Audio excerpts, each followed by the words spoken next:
Hello student, good evening. आप सभी लोगों का आज के टॉपिक में स्वागत है। दोस्तों, आज का टॉपिक है important things to note in board और इन एग्जाम। जैसा कि आप जानते हैं कि अमूमन मार्च का महीना सभी लोगों के कैरियर में एक नया मंथ होता है, जिसमें स्कूलिंग की भी एग्ज़ाम होते रहते हैं और साथ साथ बोर्ड के भी एग्ज़ाम चलते रहते हैं।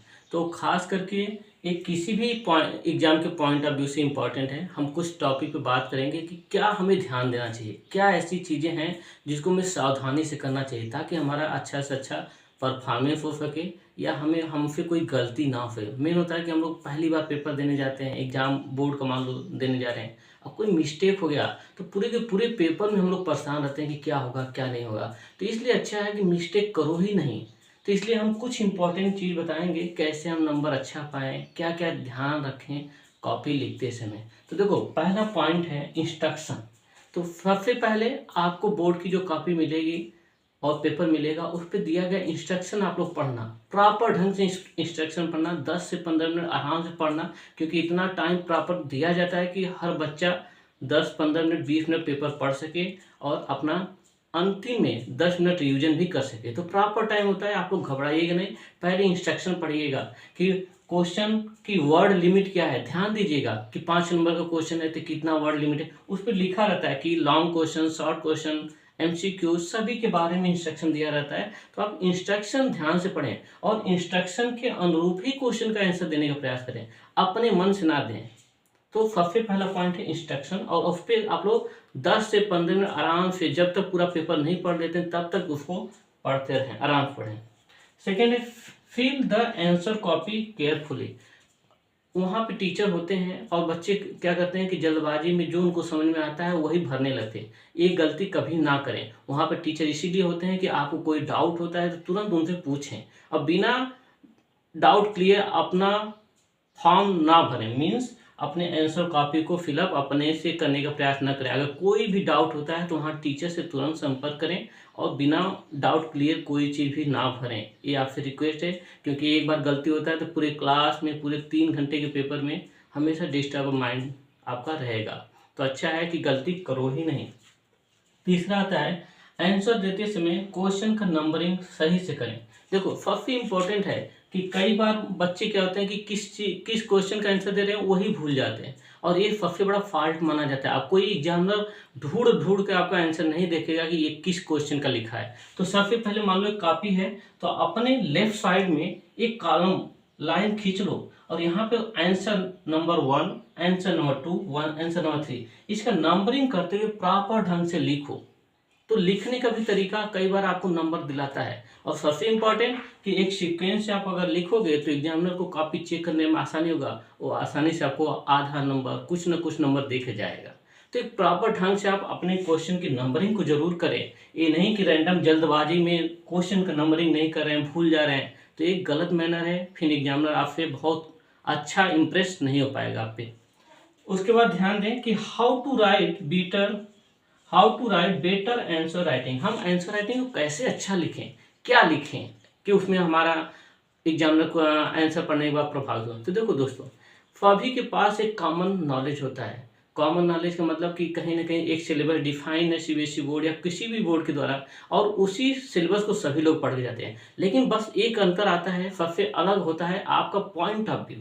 किसी भी टॉपिक पर आपकी अंडरस्टैंडिंग कैसी है, यही सबसे खास है जो कि आपको हर एक बच्चे से अलग करता है। तो उसको अगर आप अपने आंसर राइटिंग में लिखते हो तो समझ जाओ कि आपकी कॉपी अदर कॉपी से बेटर होगा। उसके लिए क्या करो कि आप अच्छी एग्जाम्पल, कुछ कोटेशन का यूज करो जो आपको लगता है कि आपके अंडरस्टैंडिंग को रिप्रेजेंट कर पाए। तो उससे संबंधित, क्वेश्चन से संबंधित कई वैरायटी टाइप के, कई प्रकार के आप लोग एग्जाम्पल लिखो और उसको अच्छे से एक्सप्लेन करो।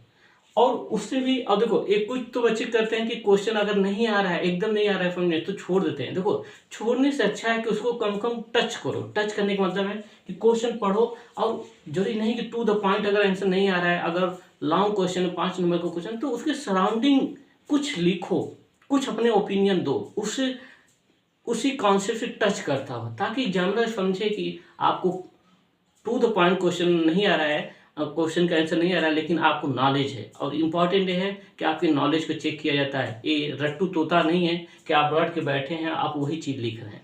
तो अपनी सराउंडिंग, उस क्वेश्चन के सराउंडिंग, अपने पॉइंट ऑफ व्यू, हर वो क्वेश्चन को टच करने का प्रयास करो। छोड़ने से बेटर है कि 5 नंबर का क्वेश्चन होगा, 3 नंबर का क्वेश्चन होगा, तो कम से कम 1 नंबर, 3 नंबर, 2 नंबर ऐसा कुछ देगा, और यही आपके परसेंटेज में कन्वर्ट करेगा और एक बेटर आपका रिजल्ट आएगा। और लास्ट में सबसे इम्पोर्टेंट है revision of your answer copy.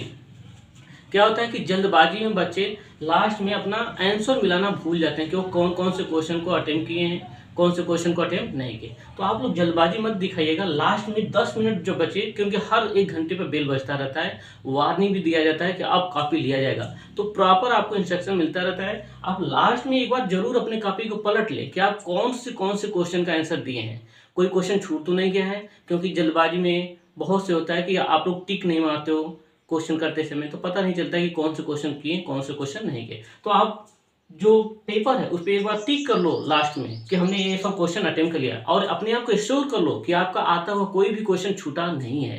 तो ये सब कुछ पॉइंट है दोस्तों, जो कि अगर आप ध्यान देंगे तो कहीं ना कहीं आपका बोर्ड में हो या किसी भी एग्जाम में हो बेटर परफॉर्मेंस होगा और आपको अच्छा नंबर मिलेगा। सबसे इम्पोर्टेंट है कि कई बार होता है कि पहले, दूसरे, तीसरे नंबर के क्वेश्चन टफ आ जाते हैं, या आपको लगता है कि यार ये तो समझ में नहीं आ रहा है। तो दोस्तों आप पेशेंस रखना, पेशेंस ही एक व्यक्ति का सबसे बड़ा हथियार है।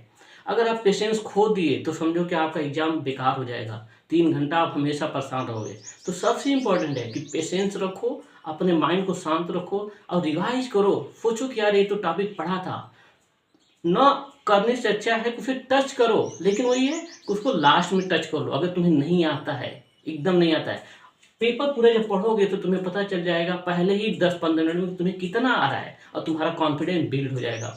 तो दोस्तों अपना कॉन्फिडेंस बिल्ड करना है तो सबसे पहले इंस्ट्रक्शन को अच्छे से पढ़ो, क्वेश्चन पेपर को अच्छे से पढ़ो, उसके बाद शुरुआत करो, ताकि आप अपने आप एकदम एश्योर कर लो कि आपका परफॉर्मेंस कैसा रहने वाला है। और जो क्वेश्चन नहीं आता, एकदम नहीं आता है, उसको छोड़ना मत। उसके छोड़ने से अच्छा है उसे टच करो, उसके सराउंडिंग में अपना ओपिनियन दो। निश्चित है कि कुछ नहीं मिलने से कुछ तो अधिक मिल जाएगा ना। जैसे 0 छोड़ दोगे तो 0 मिलेगा, और अटेम्प्ट करोगे तो कम से कम 1 नंबर, 1.5 नंबर, अगर 5 नंबर का क्वेश्चन तो 2 नंबर ये मिल रहा है, तो तुम्हारे तो परसेंटेज में कन्वर्ट हो रहा है। तो छोड़ना नहीं क्वेश्चन, प्रॉपर ढंग से इंस्ट्रक्शन पर ध्यान देना और इसको ही कॉपी में ऐसे ही करने का प्रयास करना। अगर वीडियो अच्छा लगे तो लाइक, शेयर, सब्सक्राइब करें। Thank you.